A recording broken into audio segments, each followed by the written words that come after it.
presença portuguesa em Macau ainda hoje se posta como um enigma político. É que Portugal não tinha nem força militar, nem força política para impor a sua vontade num território tão longínquo como era este.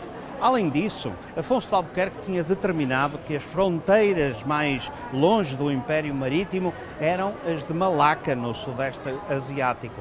Quem se quisesse aventurar para lá dessa fronteira, definida pelo vice-rei da Índia, teria que o fazer por sua própria conta e risco, sem qualquer apoio do Estado.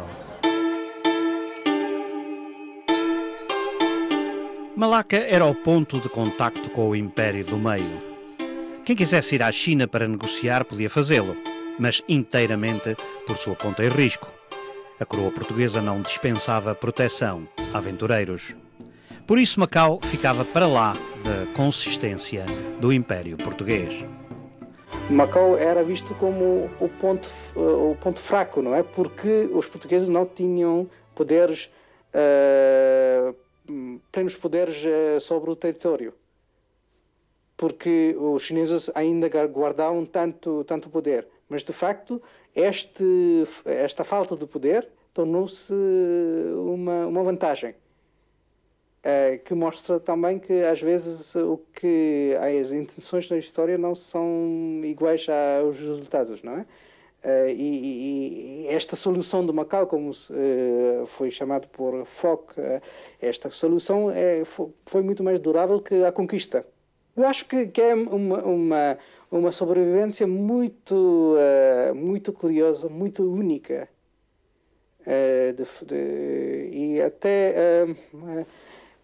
às vezes eu me pergunto se o caso do Macau não é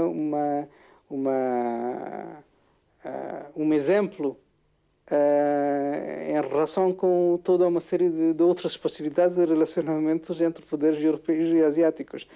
É um caso muito especial. Na história da expansão marítima europeia, iniciada pelos portugueses no século XV, a força foi quase sempre o primeiro argumento, mas não em Macau. É que no interposto português da China, desde o primeiro momento, as armas decisivas foram sempre a diplomacia, a negociação, a cedência e a conciliação. Macau teve que fazer um exercício de equilíbrio. Ao longo de toda a sua história, teve que inclinar-se algumas vezes num sentido e noutras no sentido contrário.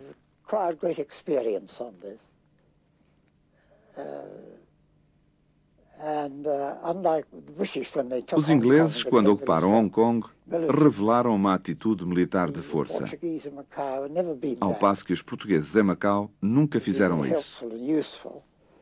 Eles foram sempre muito prestáveis e diligentes, sem recorrer às armas, nunca levantando suspeitas entre os chineses.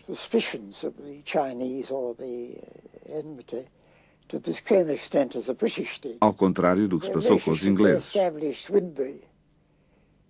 O relacionamento que eles estabeleceram com os chineses foi muito proveitoso, mediante esse exercício de equilíbrio. Houve tempos difíceis, como sabemos. Mas podemos concluir que os portugueses compreenderam muito bem o ponto de vista dos chineses e colaboraram com os chineses sempre que foi necessário.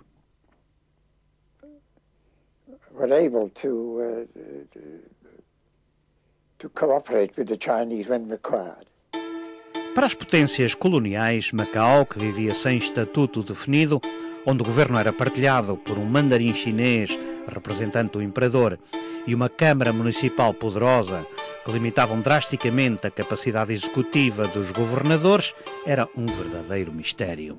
Tanto mais que o Império, que poderia reduzir a cinzas o enclave português num sopro, mantinha-se incompreensivelmente imóvel.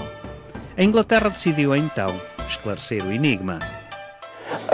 The book I had in mind was the one by Alain Perfit on O livro que gostaria de mencionar foi escrito por Alain Perfit a propósito da embaixada de McCartney a Pequim, em 1791-1792. E nesse livro ele cita o imperador chinês Qianlong, baseado nas suas minutas e registros da época, referindo-se aos portugueses como tendo sempre vivido em harmonia com os chineses e de uma maneira pacífica, e que se manifestaram sempre felizes com a boa vontade que têm recebido de nós.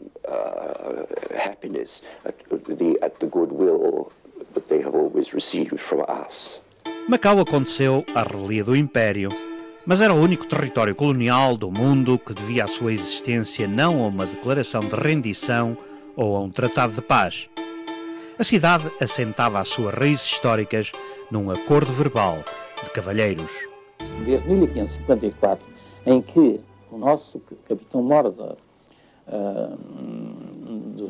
do Oriente, aqui é do Extremo Oriente, o Leonel de Sousa, fez um contrato verbal com as autoridades chinesas de Cantão.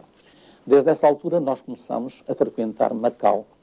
E há uma carta duas cartas, uma de Fernão Mendes Pinto, que era irmão da Companhia de Jesus, era jesuíta nessa altura, e outra carta do padre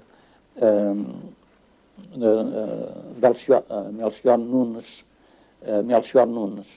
E então esse padre Melchior Nunes escreve uma carta de novembro de 1555 deste porto de Amaquan. Neste contexto explicativo da história, é importante recordar que várias tentativas de fixação dos portugueses na China fracassaram rotundamente. O exemplo mais vivo desse fracasso é o de Lianpo, a primeira feitoria portuguesa nas costas do Império do Meio, que terminou com o massacre total dos habitantes pelo exército imperial.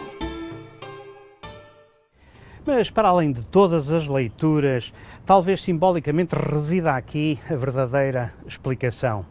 É que os canhões da fortaleza da cidade, como este, nunca estiveram virados para a China.